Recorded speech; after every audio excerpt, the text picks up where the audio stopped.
यह कहानी लेखक की अपनी भावनाओं के द्वारा लिखी गई है। इस कहानी को सुनकर आप अपना मनोरंजन कर सकते हैं। इस कहानी में दर्शाए गए पात्र, उत्पादन और घटनाएं सभी काल्पनिक हैं। कहानी किसी भी व्यक्ति के भावनाओं, प्रथाओं और परंपराओं का अपमान नहीं करती है। यह कहानी पूरी तरह से काल्पनिक है। दोस्तों, सिर्फ आपसे एक ही रिक्वेस्ट है कि आप हमारी वीडियो को लाइक और सब्सक्राइब कर लिया कीजिए, क्योंकि हम इसे बहुत ही मेहनत से बनाते हैं और आप बिना लाइक और सब्सक्राइब किया ही चले जाते हैं। प्लीज प्लीज प्लीज, यह आपका प्यार होगा हमारे लिए। आप हमारे चैनल को लाइक और सब्सक्राइब जरूर कर लिया कीजिए, जिससे हमें लगेगा कि हमारी मेहनत व्यर्थ नहीं जा रही है। 93 बेहिसाब नफरत और दर्द। वृतिका परेशान सी बाहर ही खड़ी हुई इधर उधर चक्कर लगा रही थी। प्लीज भगवान जी, मेरी फैमिली को बचा लो। अगर जान लेनी है तो मेरी ले लो प्लीज। मैं नहीं सह सकती अगर उन्हें कुछ भी हुआ तो प्लीज। वृतिका बस हाथ जोड़ भगवान से प्रार्थना किए जा रही थी। तभी ऑपरेशन थिएटर का गेट खुलता है और डॉक्टर और नर्स बाहर आते हैं। उन्हें बाहर आता देख वृतिका जल्दी से उनके पास जाती है। डॉक्टर, मेरे डैड। डॉक्टर थोड़े हताश हो चुके थे क्योंकि आज उन्होंने काफी लोगों को एक साथ मरते देखा था और उन्होंने बहुत कोशिश भी की आयुष जी को बचाने की। आई एम सॉरी। उनके सर पर अंदर बहुत गहरी चोट आई थी, इस वजह से इंटरनल ब्लीडिंग बहुत ज्यादा हो चुकी थी। लगता है हादसे के वक्त वो सबसे नीचे वाले फ्लोर पर थे। हम उन्हें बचा नहीं सके। Close www.google। वृतिका ने जैसे ही ये सुना उसे एक धक्का सा लगा। आज के दिल ऐसा कुछ होगा उसने ये इमेजिन भी नहीं किया था। वो कितनी खुश थी अपने सपने को पूरा करने के जुनून में। उसने सोचा भी था कि अब से वो अपने डैड के साथ उनकी कंपनी में काम करेगी।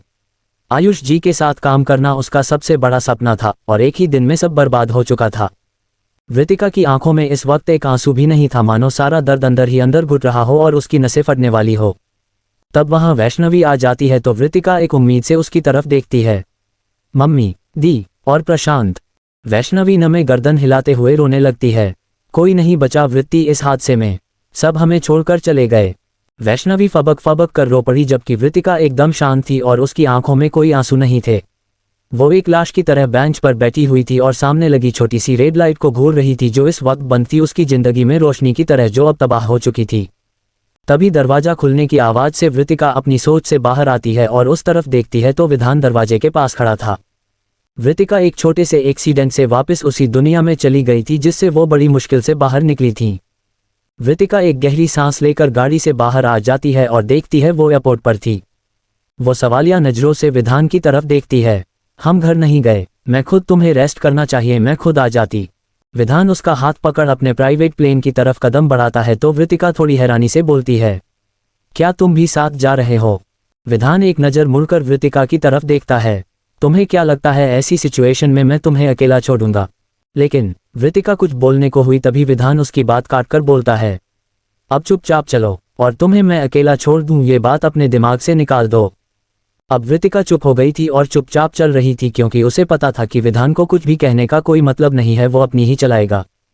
वृतिका उसके साथ अंदर जाकर एक आरामदायक सीट पर सर टिकाकर बैठ गई। वृतिका पूरे 1 साल बाद घर वापस जा रही थी। पिछले साल वो बस अपने परिवार की बरसी पर गई थी और इस बार भी वृतिका के लिए वहां जाना मतलब पुराने घाव कुरेदना था। उसे भोपाल जाने पर इतनी तकलीफ होती थी कि वो चाहकर भी उसे कम नहीं कर पाती थी। वृतिका सीट से सर टिकाकर वापस अपनी पुरानी यादों में खो गई थी। वृत्ति, प्लीज कुछ बोल। रो ले वृत्ति, लेकिन ऐसे चुप मत रह। वैष्णवी लगातार वृतिका को उस चुप्पी से बाहर लाने की कोशिश कर रही थी। वही वृतिका की आंखों में सिवाय सूनेपन के कुछ नहीं था। उसके मुंह से चूं की आवाज भी नहीं निकल रही थी। वो बस एक लाश की तरह वहां बेंच पर बैठी हुई थी। तभी वहां विष्णु जी और नंदिनी जी आ जाते हैं। उन्हें सब पता चल चुका था, इसीलिए वो वृतिका की हालत समझ रहे थे। नंदिनी जी जल्दी से वृतिका को सीने से लगा लेती हैं। वृत्ति, मेरी बच्ची, ऐसे चुप मत रह, जी भर कर रो ले, लेकिन इस तरह खामोश मत रह, मुझे बहुत डर लग रहा है। नंदिनी जी रोते हुए बोले जा रही थी। तभी ऑपरेशन थिएटर का दरवाजा खुला और एक नर्स आयुष जी की लाश को सफेद चादर से ढक बाहर ला रही थी। ये नज़ारा देख वैष्णवी विष्णु जी के गले लग जोर जोर से रोने लगी। डैडी, बड़े पापा। विष्णु जी के लिए तो उनका भाई ही दुनिया था और आज उनकी दुनिया ही उजड़ गई थी। नन्हे से प्रशांत ने आज उनकी गोद में दम तोड़ दिया, ये देख वो अंदर तक कांप गए थे। विष्णु जी की आंखों से लगातार आंसू बहे जा रहे थे। हे भगवान, ये क्या दिन दिखा दिया हमें। जिस बच्ची की डोली घर से निकलने वाली थी, अब पूरे परिवार के साथ उसकी अंतिम यात्रा कैसे निकालूंगा। हमारे छोटे से प्रशांत पर तो रहम कर देते। खुशियों से भरे घर में ये कैसी तबाही मच गई है। मेरी बच्ची की जिंदगी का सबसे यादगार दिन इतना दर्दनाक क्यों बना दिया। विष्णु जी भी अब खुद को संभाल नहीं पा रहे थे। तब तक वहां करण आ जाता है। पूरे परिवार ही हालत ऐसी हो रखी थी कि किसी को अपनी सुध नहीं थी। ऐसे में अब बस करण ही सबको संभाल रहा था। वैष्णवी जाकर करण के गले लग जाती है। भाई देखो न क्या हो गया है, सब हमें छोड़कर चले गए हैं और वृत्ति कुछ बोल नहीं रही है। मुझे बहुत डर लग रहा है, वो रो क्यों नहीं रही। वैष्णवी की बात सुन करण एक नज़र वृत्तिका पर डालता है जो अब भी उसी तरह एक जगह नज़र गड़ाए बैठी हुई थी और कोई हरकत नहीं कर रही थी। करण वृत्तिका के पास जाता है और नीचे घुटनों के बल बैठ वृत्तिका के गाल पर हाथ रखता है। वृत्ति कुछ बोल। करण फिर वृत्तिका के गाल को थपथपाता है तो वृत्तिका एक तरफ गिरने को होती है लेकिन करण उसे संभाल लेता है। वृत्तिका बेहोश हो चुकी थी और करण की बाजू में झूल रही थी। करण जल्दी से वृत्तिका को उठाता है और अपने दोस्त हार्दिक की तरफ देखता है। तुम सबका ध्यान रखो और सबको घर लेकर चलो, मैं वृत्ति को लेकर जा रहा हूँ। उसकी बात सुन हार्दिक जल्दी से विष्णु जी को संभालता है। नंदिनी जी अब फूट फूट कर रोने लगी थी। उन्हें समझ नहीं आ रहा था एक ही पल में क्या से क्या हो गया। नंदिनी जी तो रुचिका की शादी की तैयारियों में इतनी खुश थी और खुद मेहमानों को विष्णु जी के साथ शादी के कार्ड देने जा रही थी। सब लोग इस वक्त अवस्थी पैलेस के अंदर बैठे हुए थे। बहुत से लोग जमा थे और बस चीख पुकार की आवाज आ रही थी। आंगन में 4 आरतियां रखी हुई थी और उनके चारों तरफ लोग जमा थे। नंदिनी जी और विष्णु जी के आंसू सूख चुके थे और नंदिनी जी वृत्तिका के पास बैठी हुई थी। अब भी वृत्तिका बस एकटक अपनी फैमिली की लाशों को देख रही थी। उसके होठ फड़फड़ा रहे थे लेकिन वो कुछ बोल नहीं पा रही थी। नंदिनी जी वृत्तिका को रुलाने की पूरी कोशिश कर रही थी। वृत्ति बेटा, ऐसे चुप मत रह, मुझे डर लग रहा है, कुछ तो बोल बेटा, चीख चिल्ला लेकिन इस तरह खामोश मत रह। लेकिन वृत्तिका पर उनकी बातों का कोई असर नहीं हो रहा था। वो तो मानो किसी और ही दुनिया में थी जहां उसके साथ कोई नहीं था। कुछ देर बाद वहां लोग उन अर्थीयों को उठाकर जाने लगे तो वृत्तिका अपनी नजरें उठाकर उन्हें देखती है और खुद ब खुद उठकर उनके पीछे जाने लगती है। नंदिनी जी उसे रोकने को बढ़ती है तो करण रोक देता है। मॉम, वृत्ति को जाने दो। बड़े पापा, मासी की चिता को अग्नि देने का हक उसका है। फिर करण वृत्तिका को संभालता है और उसे साथ लेकर चलने लगता है। शमशान घाट में वृत्तिका चारों लाशों के ठीक सामने खड़ी थी और उसके हाथ में एक जलती हुई मशाल थी। वृत्तिका चिता को आग देने के बाद जैसे ही आग की लपटों को देखती है उसके चेहरे के भाव बदल जाते हैं। जहां कुछ देर पहले कुछ भी समझना मुश्किल था वहीं अब उसके चेहरे के भाव बहुत भयानक थे। वृत्तिका एकटक जलती लाशों को देख रही थी। आज जिसने मुझे ये दिन दिखाया है उसे अगर मैंने जिंदा नहीं जला दिया तो मेरा नाम भी वृत्तिका अवस्थी नहीं है। आज के बाद मेरा बस एक ही सपना होगा, इस गुनाह के जिम्मेदार इंसान की मौत। उसे तो मैं पाताल से भी ढूंढ निकालूंगी, चाहे वो जहां हो। अब उसकी मौत मेरे हाथों ही लिखी है। जो आग मेरे सीने में इस वक्त जल रही है, कसम है मुझे इन जलती हुई चिताओं की, उसी आग में उसे पूरी तरह झुलसा कर रख दूंगी। वो मौत की भीख मांगेगा मुझसे लेकिन उसे आसानी से मौत नसीब नहीं होगी और जब वो मरेगा तो उसकी चिता को आग नसीब नहीं होगी। उसकी आंखें पूरी तरह लाल हो चुकी थी जो आग की लपटों में और भी ज्यादा भयानक लग रही थी। वृत्तिका घर आकर चुपचाप बिना किसी की तरफ देखे अपने कमरे में जाकर अंदर से दरवाजा बंद कर लेती है। किसी ने उसे रोकने की कोशिश नहीं की और उसे जाने दिया। कुछ देर बाद वृत्तिका के कमरे से ऐसी दर्दनाक चीखों की आवाज गूंजने लगी कि पूरा अवस्थी पैलेस उसकी चीखों से कांप गया। सब बहुत ज्यादा डर गए थे लेकिन किसी की हिम्मत नहीं हो रही थी कि जाकर इस वक्त वृत्तिका को कोई चुप करवा दे, क्योंकि उसका रोना इस वक्त बहुत ज्यादा जरूरी था। वृत्तिका लगातार रोए जा रही थी। वही उसकी रोने की आवाज से नंदिनी जी और विष्णु जी अंदर तक टूट गए थे, क्योंकि वो जानते थे वृत्तिका बचपन से कितनी स्ट्रांग थी। उसकी सहने की क्षमता अवस्थी परिवार से सभी बच्चों में सबसे ज्यादा थी। वृत्तिका का बस अपने गुस्से पर काबू नहीं रहता था, इसके अलावा उसका अपने सारे सेंस पर पूरा कंट्रोल था। लेकिन आज उस मेंशन में वृत्तिका की चीखें उसके बेहिसाब दर्द की गवाह थी। वृत्तिका आंखें निकालती है तो वैष्णवी जल्दी से बोलती है, अच्छा सॉरी भाई, अभी ऑफिस के काम से गए हैं, शाम को मिलेंगे। आज तो वो अपनी प्यारी वृत्ति के लिए गिफ्ट भी लाएंगे। इतना प्यार मेरे ऊपर लुटाया होता तो मैं चांद पर चढ़ जाती। वैष्णवी मुंह बनाते हुए बोलती है। इस एपिसोड को समझने के लिए पीछे का एपिसोड जरूर सुनने और इसी तरह की और भी रोमांचक स्टोरी को सुनने के लिए हमारे चैनल एसएस एक्सप्लेनर को लाइक और सब्सक्राइब कर लें। अब एपिसोड में आगे। 94 अपना ये विकराल रूप मुझसे दूर रखे देवी। वृत्तिका एकटक जलती लाशों को देख रही थी। आज जिसने मुझे ये दिन दिखाया है उसे अगर मैंने जिंदा नहीं जला दिया तो मेरा नाम भी वृत्तिका अवस्थी नहीं है। आज के बाद मेरा बस एक ही सपना होगा, इस गुनाह के जिम्मेदार इंसान की मौत। उसे तो मैं पाताल से भी ढूंढ निकालूंगी, चाहे वो जहां हो। अब उसकी मौत मेरे हाथों ही लिखी है। जो आग मेरे सीने में इस वक्त जल रही है, कसम है मुझे इन जलती हुई चिताओं की, उसी आग में उसे पूरी तरह झुलसा कर रख दूंगी। वो मौत की भीख मांगेगा मुझसे लेकिन उसे आसानी से मौत नसीब नहीं होगी और जब वो मरेगा तो उसकी चिता को आग नसीब नहीं होगी। उसकी आंखें पूरी तरह लाल हो चुकी थी, जो आग की लपटों में और भी ज्यादा भयानक लग रही थी। वृतिका घर आकर चुपचाप बिना किसी की तरफ देखे अपने कमरे में जाकर अंदर से दरवाजा बंद कर लेती है। किसी ने उसे रोकने की कोशिश नहीं की और उसे जाने दिया। कुछ देर बाद वृतिका के कमरे से ऐसी दर्दनाक चीखों की आवाज गूंजने लगी कि पूरा अवस्थी पैलेस उसकी चीखों से कांप गया। सब बहुत ज्यादा डर गए थे, लेकिन किसी की हिम्मत नहीं हो रही थी कि जाकर इस वक्त वृतिका को कोई चुप करवा दे, क्योंकि उसका रोना इस वक्त बहुत ज्यादा जरूरी था। वृतिका लगातार रोए जा रही थी। वही उसकी रोने की आवाज से नंदिनी जी और विष्णु जी अंदर तक टूट गए थे, क्योंकि वो जानते थे वृतिका बचपन से कितनी स्ट्रांग थी। उसकी सहने की क्षमता अवस्थी परिवार से सभी बच्चों में सबसे ज्यादा थी। वृतिका का बस अपने गुस्से पर काबू नहीं रहता था, इसके अलावा उसका अपने सारे सेंस पर पूरा कंट्रोल था। लेकिन आज उस मेंशन में वृतिका की चीखें उसके बेहिसाब दर्द की गवाह थी। अपने गालों पर ठंडे हाथों की छुअन से वृतिका अपनी ख्याली दुनिया से बाहर आती हैं। विधान उसके करीब था, जिसे देख वो थोड़ी हैरान हुई, लेकिन अगले ही पल खुद की भीगी हुई पलकों को महसूस कर वृतिका समझ जाती हैं। काफी वक्त बाद फिर से उसी तड़प को महसूस करने की वजह से वृतिका की आंखों से आंसू बहने लग गए थे। विधान वृतिका के अंदर उठ रहे तूफान को अच्छी तरह समझ जाता है और उसे अपने सीने से लगा लेता है। उसके सीने से लगी हुई वृतिका शांत हो जाती है और कुछ देर बाद अपनी आंखें बंद कर लेती है। जैसे ही वृतिका की आंख खुलती है, वो सीट पर लेटी हुई थी और विधान उसके साइड में बैठा अपना काम कर रहा था। वृतिका एक नज़र उसकी तरफ देखती है और अगले ही पल वो अपनी नज़रें विंडो की तरफ कर लेती है। तभी विधान बोल पड़ता है, अभी कैसा फील हो रहा है? वृतिका बस धीमे से कहती है, मैं ठीक हूँ, हम पहुँच गए। हाँ, बस कुछ देर और, विधान कहता है। कुछ देर बाद उनकी फ्लाइट भोपाल एयरपोर्ट पर लैंड करती है और विधान वृतिका का हाथ पकड़ बाहर आता है। उनके पहुंचने से पहले ही बहुत सी गाड़ियां पहले से वहां मौजूद थी, जिसे देख वृतिका थोड़ी हैरानी से विधान की तरफ देखती है।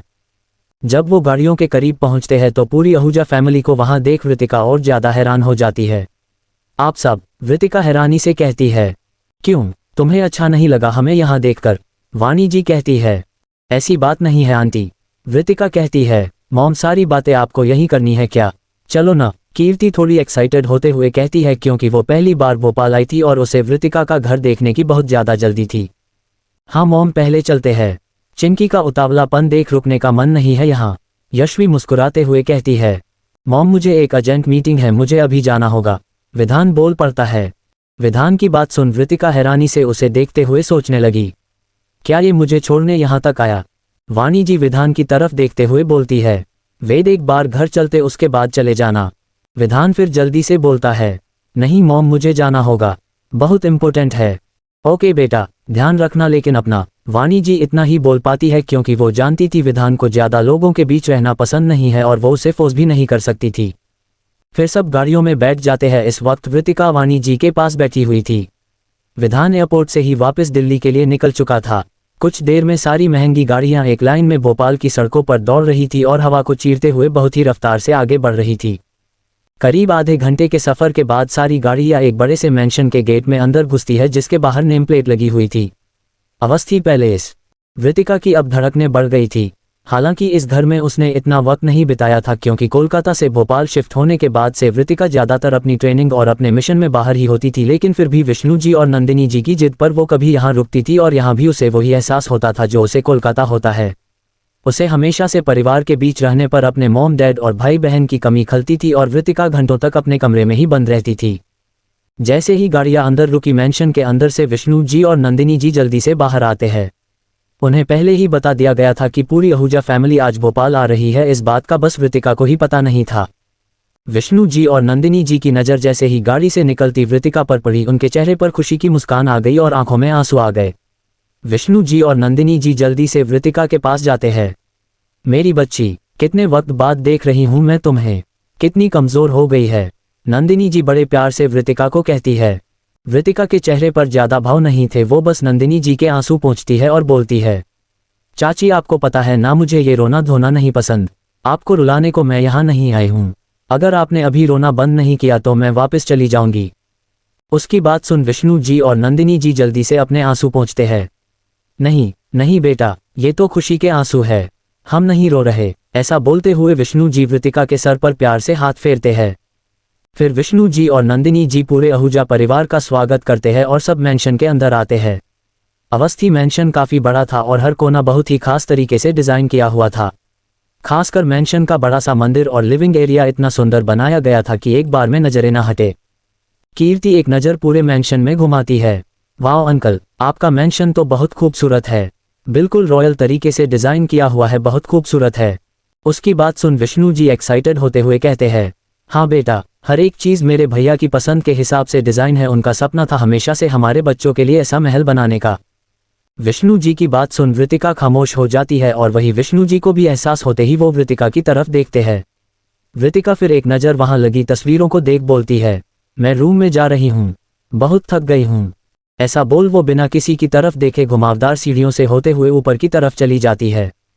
विष्णु जी सबका ध्यान बटाने को सबसे बातें करने लगते हैं। तभी बाहर से एक लड़की उछलते हुए अंदर आती है और लिविंग एरिया में इतने लोगों को एक साथ देख थोड़ी हैरान और खुश हो जाती है।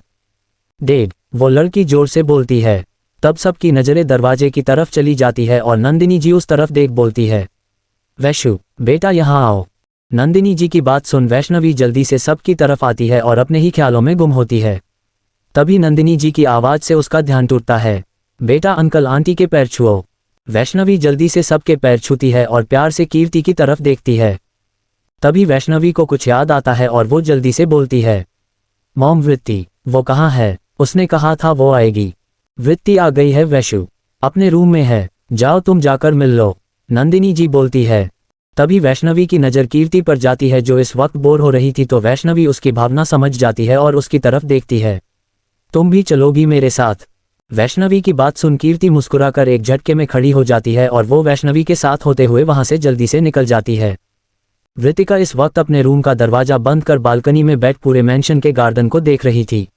डैडी, आपका सपना चाचू ने पूरा कर दिया, बिल्कुल वैसा महल बनाया है जैसा आपने सोचा था।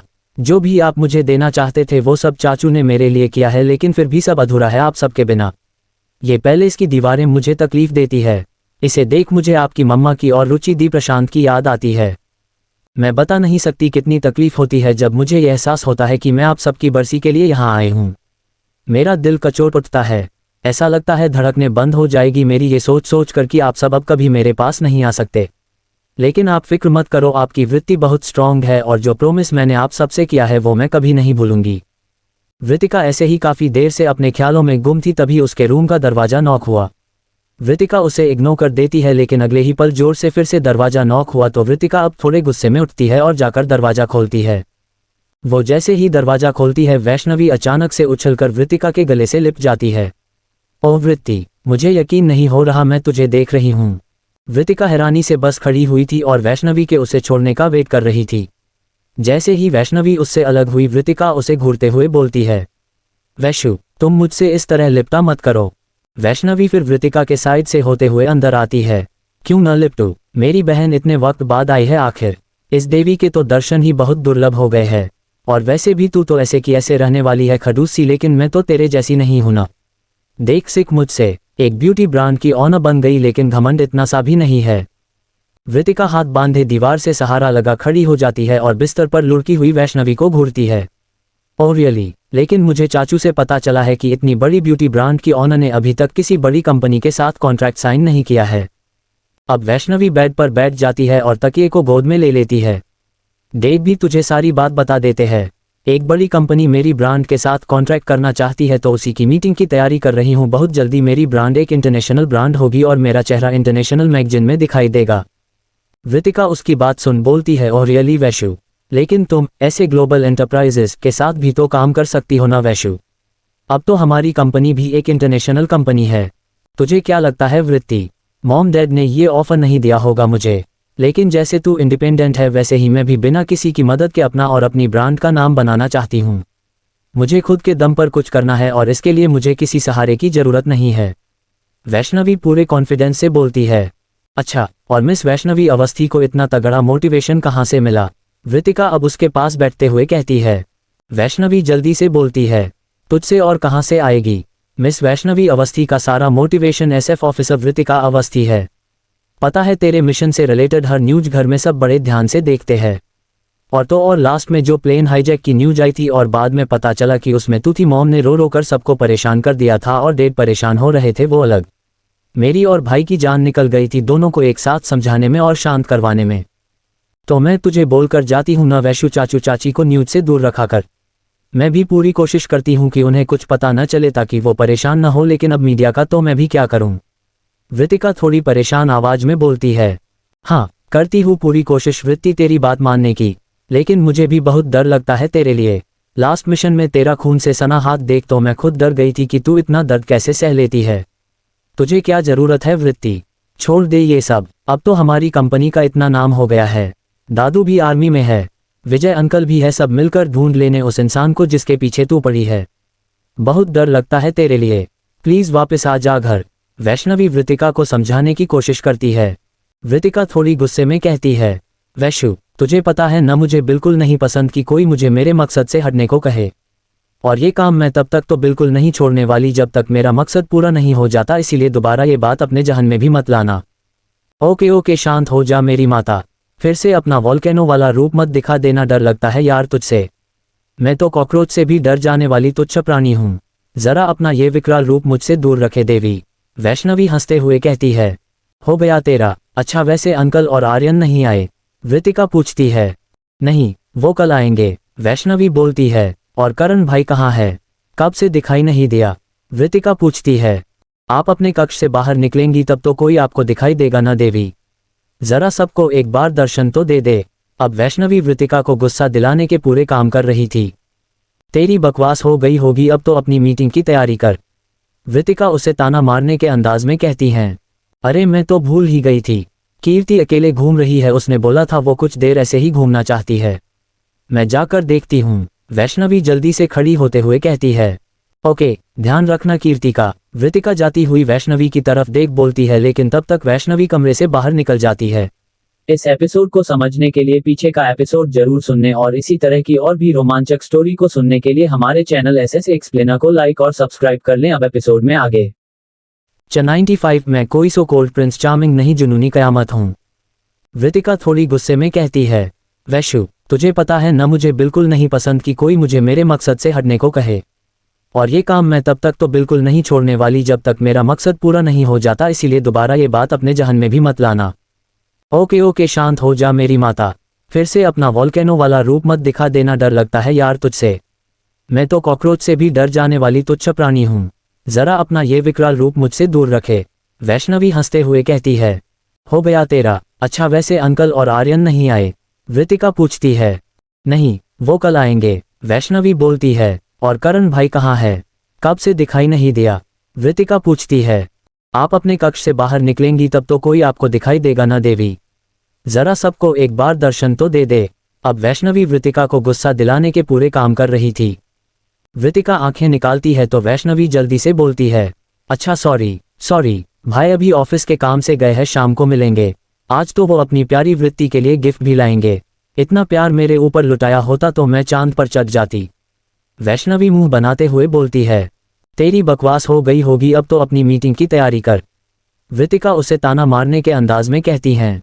अरे मैं तो भूल ही गई थी, कीर्ति अकेले घूम रही है, उसने बोला था वो कुछ देर ऐसे ही घूमना चाहती है, मैं जाकर देखती हूँ, वैष्णवी जल्दी से खड़ी होते हुए कहती है। ओके, ध्यान रखना कीर्ति का। वृतिका जाती हुई वैष्णवी की तरफ देख बोलती है, लेकिन तब तक वैष्णवी कमरे से बाहर निकल जाती है। शाम के वक्त सब डिनर टेबल के चारों तरफ बैठे होते हैं। वृतिका बस चुपचाप किसी सोच में गुम होती है।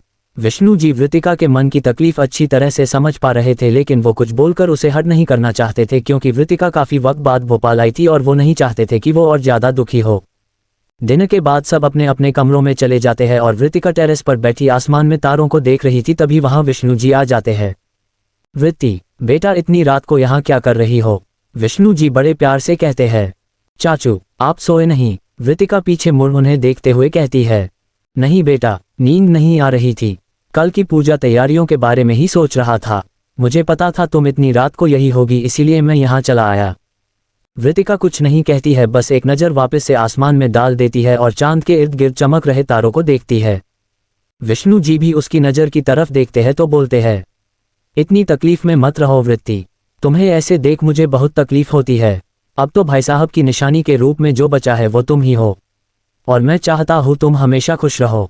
चाचू मैं ठीक हूँ, और अब मैंने अकेले घुट घुट कर रोना भी छोड़ दिया है, मुझे सोने के लिए दवाइयों का सहारा नहीं लेना पड़ता, मैं बिल्कुल ठीक हूँ अब, आप फिक्र मत करें। वृतिका हल्का सा मुस्कुराती है, लेकिन उसके मुस्कुराहट के पीछे की तकलीफ विष्णु जी भांप लेते हैं। अच्छा वृत्ति बेटा, अब तो तुम मेरे साथ ऑफिस चलोगी ना? पिछली बार जब तुम आई थी तब मेरे इतना बोलने पर भी नहीं गई थी।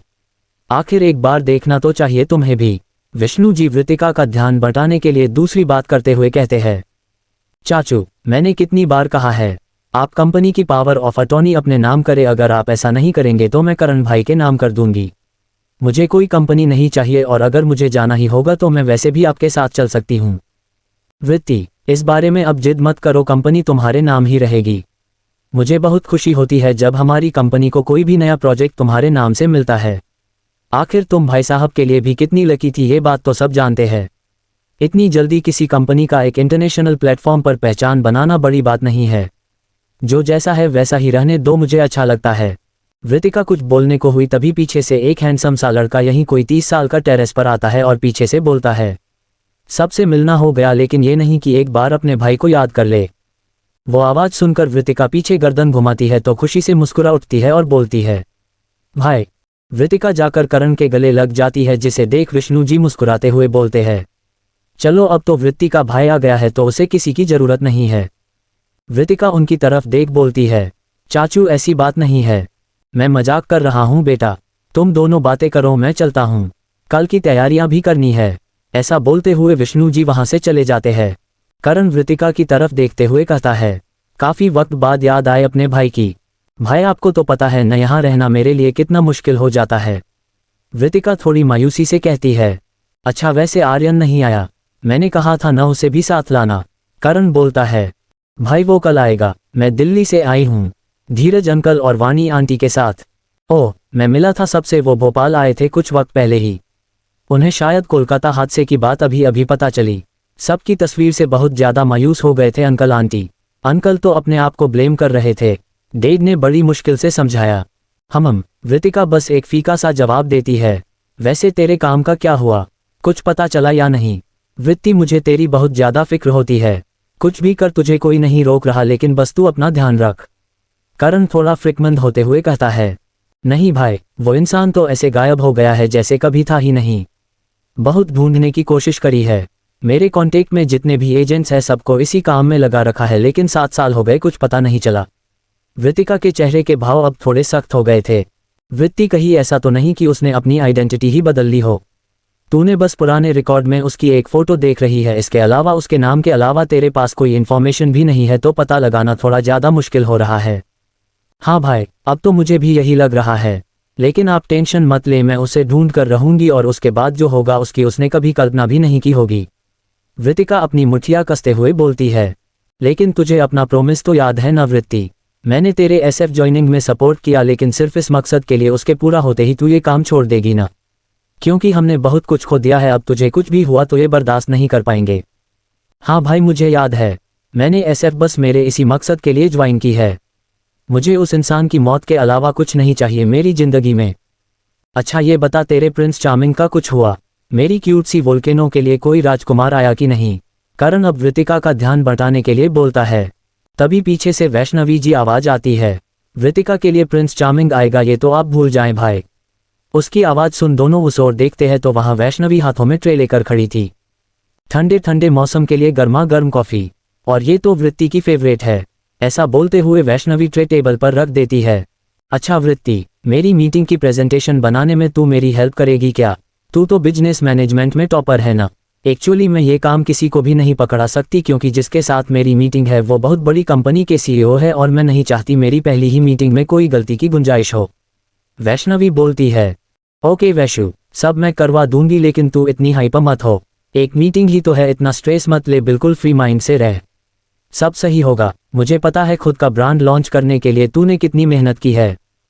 तब करण बोलता है, हमेशा से मैं इसे इतना लापरवाह रहते देखता था तो सोचता ही था कि क्या होगा इसका। किसी भी काम के लिए बिल्कुल सीरियस नहीं रहती और अचानक से डेट को और मुझे अपने नए ब्रांड की लॉन्चिंग के लिए बताया। तुम्हें पता है वृत्ति में तो 2 दिन तक शौक थी कि ये उनकी लापरवाह वैशु ही है ना। तभी वैष्णवी मुस्कुराते हुए बोलती है, वैसे वृत्ति, कल आर्यन आ रहा है, बड़ा मजा आने वाला है। उसकी बात सुन करण और वृत्ति समझ जाते हैं और करण बोलता है, वैशु अब तो उसकी टांग खिंचाई बंद कर दे। न भाई ऐसे कैसे, उसे परेशान करने में जो मजा है वो और कहीं नहीं। वैष्णवी हंसते हुए कहती है, वैशु, आर्यन ने बचपने में तुझे प्रपोज कर दिया था, अब उसे उस बात के लिए अब भी परेशान करना ठीक नहीं है। तब तो उसे प्रपोज का मतलब भी नहीं पता था। पता है तेरे चक्कर में लड़कियों से वो हमेशा दूर ही रहता है कि कहीं फिर से कोई लड़की उसे रिजेक्ट करके इतना तंग न कर दे। वृतिका कहती है, छोड़ ना वृत्ति, इसे समझाना मतलब अपना सर दीवार से मारना। करने दे इसे जो करना है। अच्छा अभी तुम दोनों भी सो जाओ, कल सुबह जल्दी उठना है। और वृत्ति तुम पूजा खत्म होने के बाद जल्दी से निकलने की मत सोचना, क्योंकि मैं तुम्हें ऐसे जल्दी से जाने नहीं देने वाला। करण ऐसा बोलते हुए खड़ा हो जाता है। वृतिका और वैष्णवी भी खड़ी हो जाती है और वो उन दोनों को गुड नाइट बोलकर वहां से चला जाता है। उसके जाने के बाद वैष्णवी और वृतिका भी अपने कमरों में चली जाती है। रूम में आने के बाद वृतिका की नज़र बेड पर रखे फ़ोन पर गई जिसकी लाइट ऑन थी। वृतिका समझ जाती है कि कोई कॉल या मैसेज आया होगा। वृतिका अपना फ़ोन ओपन करती है तो उसमें विधान को नंबर से कॉल थी। वृतिका कुछ सोचकर वापस कॉल बैक कर देती है। एक ही रिंग में फ़ोन पिक हो जाता है। हेलो, वृतिका धीरे से बोलती हैं। तुम सोई नहीं? मैंने सोचा आज बिना दवाई के नींद आ गई तुम्हें। विधान बोलता है, दवाई? कौन सी दवाई? वो मेडिसिन लेने से तुमने ही तो मना किया मुझे। वृतिका थोड़ी नासमझी में बोलती हैं। उन मेडिसिन की बात नहीं कर रहा मैं। विधान बोलता है, तो फिर उनके अलावा और कौन सी मेडिसिन है? मैं तुम्हारे हर दर्द का इलाज। विधान अब थोड़ी सॉफ्ट वॉइस में कहता है। विधान की बात सुन वृतिका थोड़ी हैरान रह जाती है और उसके चेहरा पर खुद ब खुद मुस्कान आ जाती है। वो ब्लश करने लगती है और उसके गाल लाल हो जाते हैं। फिर वृतिका अपनी मुस्कुराहट को छुपाते हुए कहती है, ये किस गलत फहमी में हो आप मिस्टर आहूजा, जरा इनसे बाहर निकले। और वैसे भी मैं आपकी तरह किसी प्रिंस चार्मिंग के ख्वाब नहीं देखती। वैसे अनजान बनना तो कोई तुमसे सीखे एंग्री बर्ड। मतलब दिल में लड्डू फूट रहे हैं लेकिन मजाल है दिल की बात जुबान पर आ जाए। और वैसे भी मैं कोई सो कोल्ड प्रिंस चार्मिंग बनना भी नहीं चाहता। मैं तो मेरी वोल्केनो के लिए एक जुनूनी कयामत जिसके होते हुए कोई तुम्हें छू भी नहीं सकता। ओह इतना पजेसिव होना अच्छी बात नहीं है। और मेरे दिल में कोई लड्डू नहीं फूट रहे। तुम प्रिंस चार्मिंग हो या मेरे लिए जुनूनी मोहब्बत ये तो वक्त बताएगा, लेकिन फिलहाल खुली आंखों से सपने देखना बंद करो। वृतिका उससे कहती है, तुम्हारे दिल की बात मुझे पता है तो तुमसे बहस करने की जरूरत ही नहीं है मुझे। मैं तो बस दिल की बात तुम्हारी जुबान पर आने का इंतजार कर रहा हूं। उसके बाद विधान अपनी बात अधूरी छोड़ देता है तो वृतिका की पकड़ फोन पर कस जाती है। उसके बाद क्या? उसके बाद मेरे जुनून का अंदाजा तुम लगा नहीं सकती मैं सवस थी। इसीलिए फिलहाल अपने इस दिल और दिमाग को आराम दो और सो जाओ। वृतिका के दिल ने मानो धड़कन बुलेट ट्रेन की स्पीड पकड़ रही थी और उसके गाल गर्म हो गए थे। वृतिका का रोम रोम कांप रहा था विधान की जुनूनी बातों को सुनकर। वृतिका को समझ नहीं आ रहा था कि अभी से उसका ये हाल है तो अगर विधान उसके करीब होगा तो उसका क्या हुआ। वो मुझे नींद नहीं आ रही। अब वृतिका थोड़ी शांत आवाज में कहती है, मुझे पता था मेरे बिना तुम्हें नींद आ ही नहीं सकती। विधान थोड़ा वृतिका को तंग करने लगता है। बकवास मत करो, मैं फोन रख दूंगी। रखो तो सही, पूरी फैमिली यही है तुम्हारे पास। 2 मिनट में सबको जगह दूंगा तुम्हें सुलाने को। खैर छोड़ो, तुम्हें नहीं सोना क्या? वृतिका अब बात बदलते हुए कहती है, मेरी तो नींद चैन सुकून सब तुम ले गई अपने साथ। विधान प्यार भरी आवाज में कहता है, ज्यादा बनो मत, सारा प्यार का सुरूर उतार दूंगी मैं। मेरे सामने इस तरह मजनुओं की तरह बातें मत किया करो। चुपचाप सो जाओ। वैसे तुम्हें इतनी जल्दी क्यों थी यहां से जाने की? वृतिका विधान से कहती है, तुम रोकना चाहती थी मुझे। एक बार बोल होता मैं रुक जाता। विधान कहता है, नहीं मैं क्यों रोकूंगी, मैं तो बस पूछ रही थी। अब चुपचाप सो जाओ, मुझे नींद आ रही है तो मैं सोने जा रही हूँ। ओके, फोन इसी तरह चालू रखो, मैं इसी तरह सोना चाहता हूँ। विधान की बात सुन वृतिका मुस्कुरा देती है और फोन को अपने पास रख बेड पर लेट जाती है। कुछ ही देर में वृतिका को गहरी नींद आ जाती है और विधान को बस वृतिका की सांसों की आवाज सुनाई देती है। इस एपिसोड को समझने के लिए पीछे का एपिसोड जरूर सुनने और इसी तरह की और भी रोमांचक स्टोरी को सुनने के लिए हमारे चैनल एसएस एक्सप्लेनर को लाइक और सब्सक्राइब कर लें। अब एपिसोड में आगे 96 आर्यन का गुस्सा, वृतिका से बोला झूठ। विधान अपनी बात अधूरी छोड़ देता है तो वृतिका की पकड़ फोन पर कस जाती है। उसके बाद क्या? उसके बाद मेरे जुनून का अंदाजा तुम लगा नहीं सकती मैं सवस थी। इसीलिए फिलहाल अपने इस दिल और दिमाग को आराम दो और सो जाओ। वृतिका के दिल में मानो धड़कन बुलेट ट्रेन की स्पीड पकड़ रही थी और उसके गाल गर्म हो गए थे। वृतिका का रोम रोम कांप रहा था विधान की जुनूनी बातों को सुनकर। वृतिका को समझ नहीं आ रहा था कि अभी से उसका ये हाल है तो अगर विधान उसके करीब होगा तो उसका क्या हुआ। वो मुझे नींद नहीं आ रही। अब वृतिका थोड़ी शांत आवाज में कहती है, मुझे पता था मेरे बिना तुम्हें नींद आ ही नहीं सकती। विधान थोड़ा वृतिका को तंग करने लगता है। बकवास मत करो, मैं फोन रख दूंगी। रखो तो सही, पूरी फैमिली यही है तुम्हारे पास। 2 मिनट में सबको जगह दूंगा तुम्हें सुलाने को। खैर छोड़ो, तुम्हें नहीं सोना क्या? वृतिका अब बात बदलते हुए कहती है। मेरी तो नींद चैन सुकून सब तुम ले गई अपने साथ। विधान प्यार भरी आवाज में कहता है। ज्यादा बनो मत, सारा प्यार का सुरूर उतार दूंगी मैं। चुपचाप सो जाओ। वैसे तुम्हें इतनी जल्दी क्यों थी यहाँ से जाने की? वृतिका विधान से कहती है। तुम रोकना चाहती थी मुझे, एक बार बोल होता मैं रुक जाता। विधान कहता है। नहीं, मैं क्यों रोकूंगी, मैं तो बस पूछ रही थी। अब चुपचाप सो जाओ, मुझे नींद आ रही है तो मैं सोने जा रही हूँ। ओके, फोन इसी तरह चालू रखो, मैं इसी तरह सोना चाहता हूँ। विधान की बात सुन वृतिका मुस्कुरा देती है और फोन को अपने पास रख बेड पर लेट जाती है। कुछ ही देर में वृतिका को गहरी नींद आ जाती है और विधान को बस वृतिका की सांसों की आवाज सुनाई देती है। अगली सुबह जैसे ही वृतिका की आंख खुलती है वो बेड पर बैठ जाती है और एकाएक उसका ध्यान आज की डेट पर जाता है। वृतिका की सुबह थोड़ी मायूसी भरी होती है। वृतिका के लिए सबसे मुश्किल था अपने परिवार की तस्वीर पर हार चढ़ा देखना, जो आज उसे देखना होगा। वृतिका बाथरूम में चली जाती है और न जाने कितनी देर आंख बंद करे शावर के नीचे खड़ी रहती है, मानो आज के दिन के लिए हिम्मत जुटा रही हो। वृतिका रूम में आकर एक अनारकली कुर्ता सेट पहन लेती है और उसके दुपट्टे को शॉल की तरह लपेट लेती है। फिर वो एक नज़र खुद को आईने में देख कमरे से बाहर निकल जाती है। नीचे विष्णु जी पूजा की तैयारी करने में लगे थे। नीचे सफ़ेद रंग के गद्दे लगे हुए थे जिसके बीचों बीच सारी तैयारियां की हुई थी। काफ़ी लोग आने लगे थे और पूजा के बाद गरीब लोगों को दान देने के लिए कपड़े, खाने और ज़रूरत की चीज़ों का भी इंतजाम किया गया था। पूरी आहूजा फैमिली आज इस पूजा में भाग ले रही थी सिवाय विधान और रुद्र के। वृतिका नीचे जाती है तो सबकी नज़र सीढ़ियों से आ रही वृतिका पर पड़ती है। वृतिका ट्रेडिशनल ड्रेस में बहुत प्यारी लग रही थी, लेकिन उसका चेहरा मुरझाया हुआ था जिसे देख वाणी जी को और नंदिनी जी को थोड़ा बुरा लगता है। वृतिका सबके बीच नीचे चली जाती है तो विष्णु जी वृतिका के पास आते हैं। आओ वृत्ति बेटा, पूजा का वक्त हो गया है। वृतिका एक नज़र हॉल में डालती है। आर्यन और विजय सिंह जी भी आ चुके थे तो वृतिका एक फीकी सी मुस्कान से आर्यन की तरफ देखती है। वृतिका जाकर वहां पंडित जी के सामने बैठ जाती है। उसके एक और विष्णु जी और नंदिनी जी बैठे होते हैं और दूसरी तरफ करण और वैष्णवी। पंडित जी पूजा शुरू कर देते हैं, लेकिन वृतिका की नज़र सामने रखी चारों तस्वीरों पर जाती है जो उसकी फैमिली की थी। वृतिका चारों तस्वीरों को एकटक देख रही थी जिन पर फूलों का हार चढ़ा हुआ था। कुछ देर बाद सब पूजा संपन्न होने पर खड़े हो जाते हैं, लेकिन वृतिका उसी तरह बैठी हुई थी। वैष्णवी पीछे से वृतिका के कंधे पर हाथ रखती है तो वृतिका को मानो कोई झटका सा लगता है, वो एक झटके में जैसे नींद से जागी हो। वृतिका एक नज़र चारों तरफ देखती है तो सब खड़े थे और हाथ जोड़े हुए थे।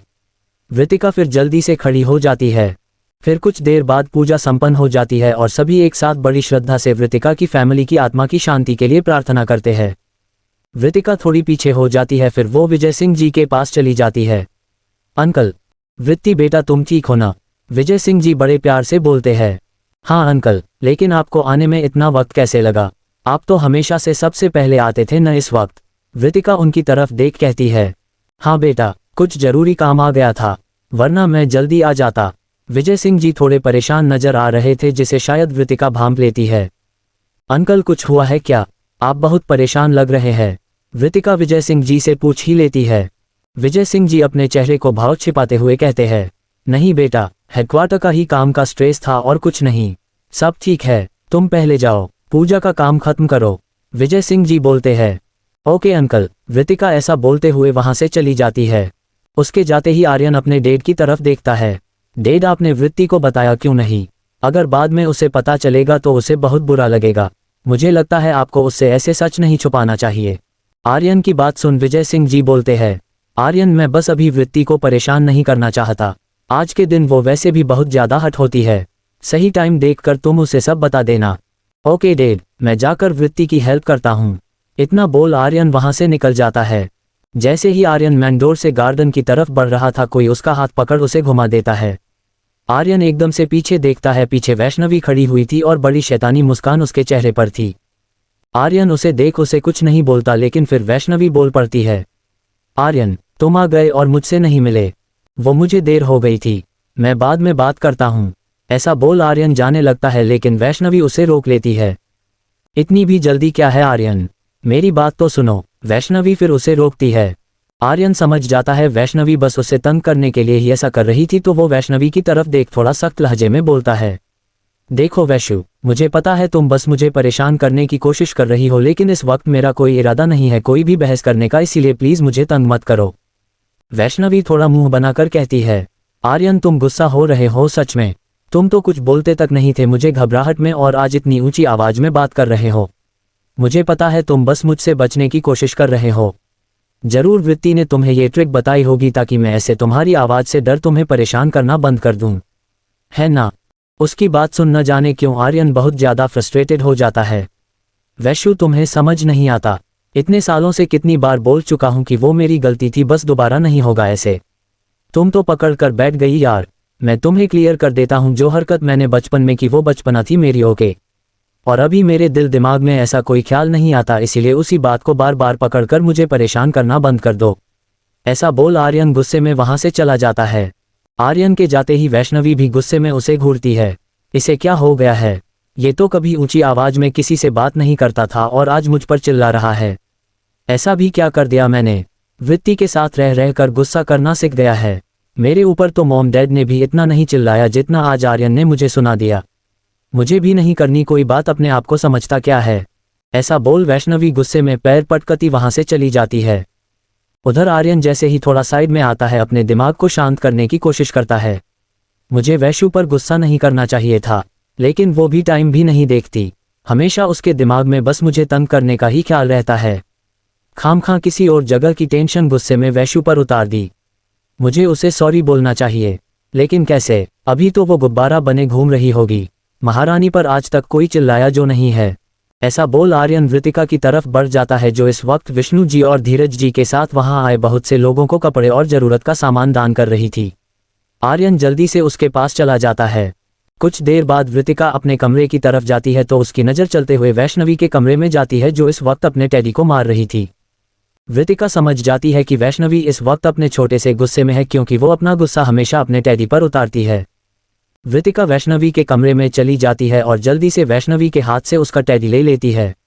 अरे, इसे क्यों मार रही हो? अभी मासी ने कुछ बोला? वृतिका वैष्णवी के चेहरे को देखती है। नहीं, मॉम ने कुछ नहीं बोला, बस मुझे गुस्सा आ रहा है, वो भी उस छछूंदर पर। दो इसे मुझे, वरना मैं अभी उस छछूंदर को मारूंगी इसकी जगह। वैष्णवी गुस्से में वृतिका से टैडी छीनते हुए कहती है। वृतिका उसकी बात सुन समझ जाती है कि वैष्णवी आर्यन की ही बात कर रही हैं। छछूंदर कौन? आर्यन? हाँ, तुम्हारा प्यारा दोस्त, वो ही है छछूंदर। तुम्हें लगता है उसके अलावा और कोई यहाँ छछूंदर होगा? वैष्णवी थोड़ी गुस्से में कहती है। अरे लेकिन हुआ क्या है? आर्यन पर गुस्सा क्यों आ रहा है तुम्हें? वो बेचारा तो चुपचाप तेरी हर बात सुनता है। तो फिर क्या हो गया है? वृतिका आर्यन की साइड लेते हुए कहती है। कोई जरूरत नहीं है उसकी मेरे सामने वकालत करने की। अपने आप को समझता क्या है? तेरे साथ रह रह कर बिगड़ गया है। उसकी हिम्मत कैसे हुई मेरे ऊपर चिल्लाने की? मैंने तो उसे ऐसा कुछ बोला तक नहीं। वैष्णवी फिर वृतिका के गले लग जाती हैं। वहीं वैष्णवी की बात सुन वृतिका हैरान रह जाती है। क्या आर्यन तुम पर चिल्लाया? लेकिन ऐसा कैसे हो सकता है? वो तो तुम्हें जवाब भी नहीं देता पलटकर। वृतिका बहुत ज्यादा शॉक थी वैष्णवी की बात सुनकर। हाँ, वैष्णवी वृतिका से अलग होते हुए बोलती है। जरूरी तुम्ही ने उसे सिखाई होगी नई ट्रिक, कि वो मुझ पर ऐसे चिल्लाए ताकि मैं उसे परेशान करना बंद कर दूं। लेकिन बोल देना उस छछूंदर को कि मैं उसे माफ नहीं करूंगी। मेरे ऊपर गुस्सा किया उसने। वृतिका वैष्णवी की तरफ देखते हुए बोलती है।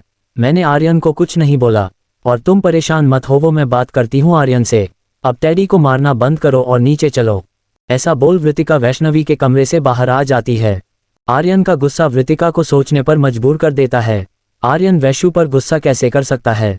जरूर कुछ बात है, वरना आर्यन तो कभी ऊंची आवाज में बात तक नहीं करता किसी से। मुझे आर्यन से ही बात करनी होगी। अंकल की आवाज से भी मुझे साफ लग रहा था कि वो कुछ छुपा रहे हैं। वृतिका फिर जल्दी से नीचे की तरफ जाती है, लेकिन उसे आर्यन कहीं दिखाई नहीं दे रहा था। वृतिका नंदिनी जी के पास जाती है। मासी, आपने आर्यन को देखा? नंदिनी जी बोलती है। हाँ वृत्ति, वो अभी गार्डन की तरफ गया है। नंदिनी जी की बात सुन वृतिका जल्दी से बाहर की तरफ जाती है और चारों तरफ नजर दौड़ाती है तो उसे एक साइड आर्यन किसी से फोन पर बात करते दिखाई देता है। वृतिका जल्दी से आर्यन के पास जाती है और उसकी बाजू पकड़ उसे पलटती है तो आर्यन की आंखों में उसे आंसू दिखाई देते हैं। वृतिका आर्यन को ऐसे नम आंखों से देख हैरान रह जाती है, और वही आर्यन एकदम से वृतिका के ऐसा करने से अपने चेहरे के एक्सप्रेशन छुपा नहीं पाता। आर्यन, क्या हुआ है? वृतिका उसकी आंखें देखते हुए कहती है। कुछ नहीं वृत्ति, क्या हुआ? तो एकदम से ऐसे? वो यार, अंदर हवन के धुएं से मेरी आंखों में जलन होने लगी थी तो मैं यहाँ आ गया। अभी अभी दवाई डाली है, कुछ देर में ठीक हो जाएगी, आर्यन अपनी आंखें पोंछते हुए कहता है। वृतिका आर्यन को बचपन से जानती थी। आर्यन चाहे किसी से भी झूठ बोल ले, लेकिन वृतिका से वो किसी भी तरह से पकड़ा जाता था। आर्यन बेवकूफ़, किसी और को बनाना। अभी तुम्हारे सामने अंकल या कोई और नहीं, मैं हूं। और तुम्हें क्या लगता है मुझसे झूठ बोलना इतना आसान है? बताओ क्या हुआ है? तुम्हें पता है ना आर्यन, तुम मुझसे झूठ बोल नहीं सकते। वृतिका अब उसे ऑर्डर देने के लहजे से बोलती है। वृत्ति, सच में कुछ नहीं हुआ है, तू खामखा इतना सोच रही है। मैं तो इस तरह साइड में खड़ा था ताकि मेरी आंखों की जलन ठीक हो जाए। आर्यन जबरदस्ती अपनी सफाई देता है, इस तरह सबसे छुपकर जहां किसी की नज़र तुम पर न जाए और तुम आराम से रो सको। वृतिका उसे घूरते हुए पूछती है। वृत्ति, मैं रो नहीं रहा, तुम समझ क्यों नहीं रही? सच में कुछ नहीं हुआ है। आर्यन पूरी कोशिश कर रहा था कि वृतिका उसकी बात पर यकीन कर ले। आर्यन, तुमने आज वैशु पर गुस्सा किया। मैं तुम्हें अच्छे से जानती हूँ, तुम्हें कोई लाख तंग कर ले तुम्हें बुरा नहीं लगता, और आज तुम गुस्सा कर रहे हो। देखो, मुझसे झूठ बोलने का कोई फायदा नहीं है, चुपचाप जो बात है वो बताओ। वृत्ति, मैं सच बोल रहा हूँ, तुम कैसे यकीन करोगी मेरा?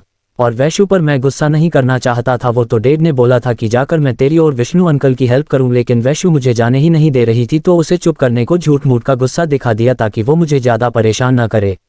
सच में उसके जाने के बाद मुझे लगा कि मुझे उसे ऐसे नहीं बोलना चाहिए था। मैं उसे माफ़ी मांगने ही जा रहा था अभी।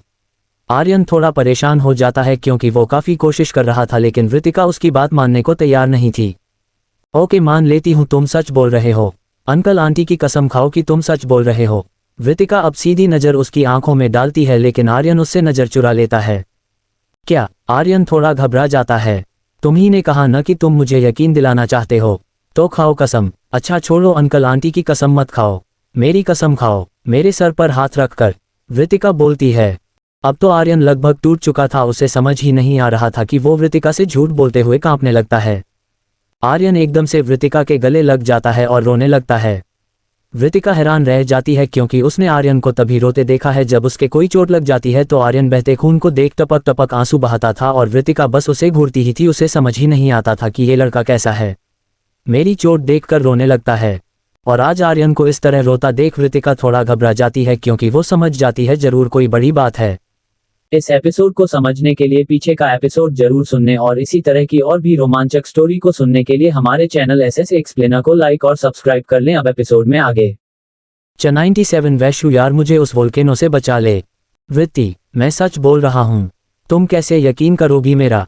और वैशु पर मैं गुस्सा नहीं करना चाहता था। वो तो डैड ने बोला था कि जाकर मैं तेरी और विष्णु अंकल की हेल्प करूं, लेकिन वैशु मुझे जाने ही नहीं दे रही थी, तो उसे चुप करने को झूठ मूठ का गुस्सा दिखा दिया ताकि वो मुझे ज़्यादा परेशान न करे। सच में उसके जाने के बाद मुझे लगा कि मुझे उसे ऐसे नहीं बोलना चाहिए था। मैं उसे माफ़ी मांगने ही जा रहा था अभी। आर्यन थोड़ा परेशान हो जाता है क्योंकि वो काफ़ी कोशिश कर रहा था, लेकिन वृतिका उसकी बात मानने को तैयार नहीं थी। ओके, मान लेती हूँ तुम सच बोल रहे हो। अंकल आंटी की कसम खाओ कि तुम सच बोल रहे हो। वृतिका अब सीधी नज़र उसकी आंखों में डालती है, लेकिन आर्यन उससे नज़र चुरा लेता है। क्या? आर्यन थोड़ा घबरा जाता है। तुम ही ने कहा न कि तुम मुझे यकीन दिलाना चाहते हो, तो खाओ कसम। अच्छा छोड़ो, अंकल आंटी की कसम मत खाओ, मेरी कसम खाओ, मेरे सर पर हाथ रख कर, वृतिका बोलती है। अब तो आर्यन लगभग टूट चुका था, उसे समझ ही नहीं आ रहा था कि वो वृतिका से झूठ बोलते हुए कांपने लगता है। आर्यन एकदम से वृतिका के गले लग जाता है और रोने लगता है। वृतिका हैरान रह जाती है क्योंकि उसने आर्यन को तभी रोते देखा है जब उसके कोई चोट लग जाती है, तो आर्यन बहते खून को देख टपक टपक आंसू बहाता था और वृतिका बस उसे घूरती ही थी। उसे समझ ही नहीं आता था कि ये लड़का कैसा है, मेरी चोट देखकर रोने लगता है। और आज आर्यन को इस तरह रोता देख वृतिका थोड़ा घबरा जाती है क्योंकि वो समझ जाती है जरूर कोई बड़ी बात है। कुछ देर ऐसे ही रोते रहने के बाद आर्यन सुबकते हुए वृतिका से दूर होता है। वृतिका उसे देखती है तो उसके चेहरे पर उसे तकलीफ साफ नजर आ रही थी। वृतिका उसे कुछ बोलने लगती है, तभी पीछे से वैष्णवी की आवाज वृतिका के कानों में पड़ती है। वृत्ति, तुम यहाँ? डैड कब से बुला रहे हैं? वाणी आंटी, धीरज अंकल सब दिल्ली जा रहे हैं।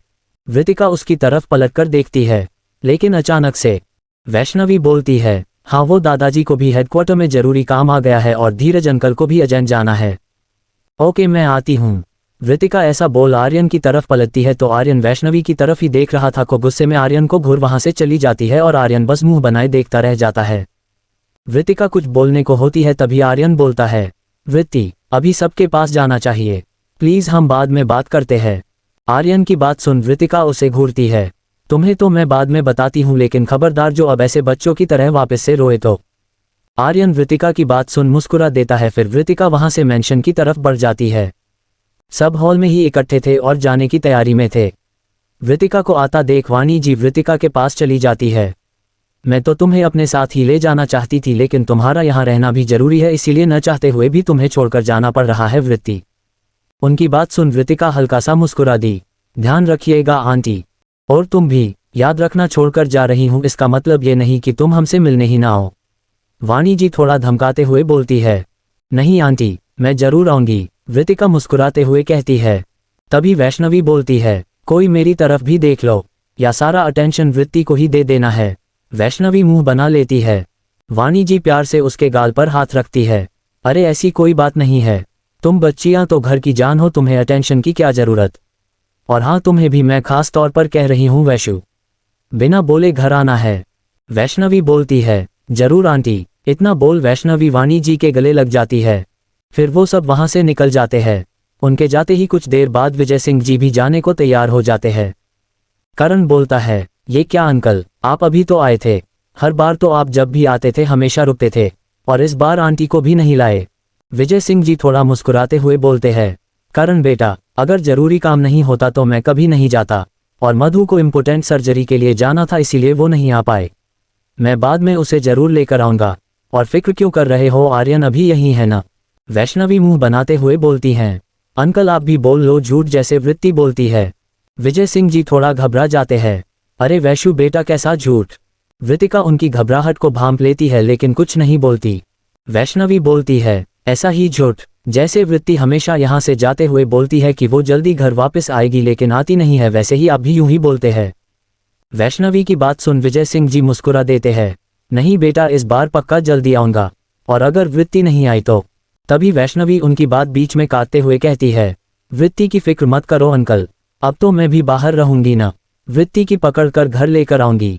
आप बस मुझे बता देना वृत्ति कहाँ मिलेगी, क्योंकि सिर्फ आपको पता रहता है वृत्ति कब कहाँ जाती है। विजय सिंह जी उसकी बात सुन हंस देते हैं।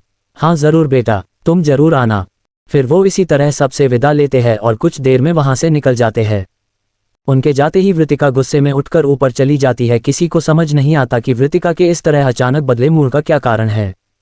ये वृत्ति को क्या हुआ, अचानक ऐसे गुस्से में क्यों आ गई। करण हैरानी से बोलता है, पता नहीं भाई, अभी कुछ देर पहले तक तो ठीक थी, अचानक क्या हुआ। मुझसे बात करके गई थी, उसके बाद मैंने आर्यन के साथ देखा था। वैष्णवी को भी समझ नहीं आ रहा था। तभी वैष्णवी थोड़ा सोचते हुए बोलती है, कहीं ऐसा तो नहीं वृत्ति ने मेरे लिए आर्यन से लड़ाई कर ली हो। मैं उसे बुलाने गई तब आर्यन शायद रो रहा था। वैष्णवी जी बात सुन करण थोड़ा गुस्से में बोलता है, वैशु तुझे कितनी बार समझाया है, अपने मजाक और मस्ती को कंट्रोल में रखा कर। तू जानती है ना वृत्ति शॉर्ट टेम्परेड है, बहुत जल्दी गुस्सा आ जाता है उसे। भाई मेरी क्या गलती है, आर्यन ने मेरे ऊपर गुस्सा किया तो मैंने भी गुस्से में वृत्ति को बोल दिया। मुझे क्या पता था इतनी सी बात के लिए वृत्ति आर्यन से लड़ाई कर लेगी, वो तो उसका बेस्ट फ्रेंड भी है। फिर भी नंदिनी जी को भी वैष्णवी जी हरकत बुरी लगती है। वैशु तुम्हें समझाया है ना मैंने, इस तरह बार बार आर्यन को तंग मत किया करो। तुम क्या हो गया अगर आर्यन ने तुम्हें थोड़ा डांट दिया तो। इसके लिए वृत्ति और उसके बीच लड़ाई करवाना तो कोई सोल्यूशन नहीं है ना। सॉरी मॉम, मैं जाकर वृत्ति से बात करती है, मैं आर्यन से भी सॉरी बोल दूंगी। आप सब प्लीज इस तरह नाराज मत होए मुझसे। वैष्णवी को बहुत बुरा लगता है। वैशु बेटा, हम तुम्हें डांट नहीं रहे, बस समझा रहे हैं, तुम्हें आर्यन से माफी मांगनी चाहिए। विष्णु जी बड़े प्यार से वैष्णवी को समझाते हैं। वैष्णवी जल्दी से ऊपर सीढ़ियों की तरफ बढ़ जाती है और जल्दी से अपने कदम गेस्ट रूम की तरफ बढ़ाती है। वो एक झटके में रूम का दरवाजा खोलती है लेकिन गेस्ट रूम में कोई नहीं था। ये आर्यन कहाँ चला गया। वैष्णवी चारों तरफ देखते हुए सोचने लगती है। फिर वो सारी तरफ देखते हुए टेरेस की तरफ बढ़ जाती है तो टेरेस पर आर्यन दूसरी ओर मुंह किए खड़ा हुआ था। वैष्णवी बिल्कुल आर्यन के पीछे चली जाती है। आर्यन, वैष्णवी धीरे से बोलती है। आर्यन जो इस वक्त अपनी ही सोच में गुम था, एकदम से वैष्णवी की आवाज सुन पीछे पलटता है। वैष्णवी आर्यन के चेहरे को ध्यान से देखती है। जिस चेहरे पर उसे हमेशा मस्ती और क्यूटनेस दिखाई देती थी, आज उस पर सिर्फ मायूसी थी। वैशु, तुम, अच्छा हुआ तुम आ गई, मुझे तुमसे बात करनी थी। आर्यन बोलता है।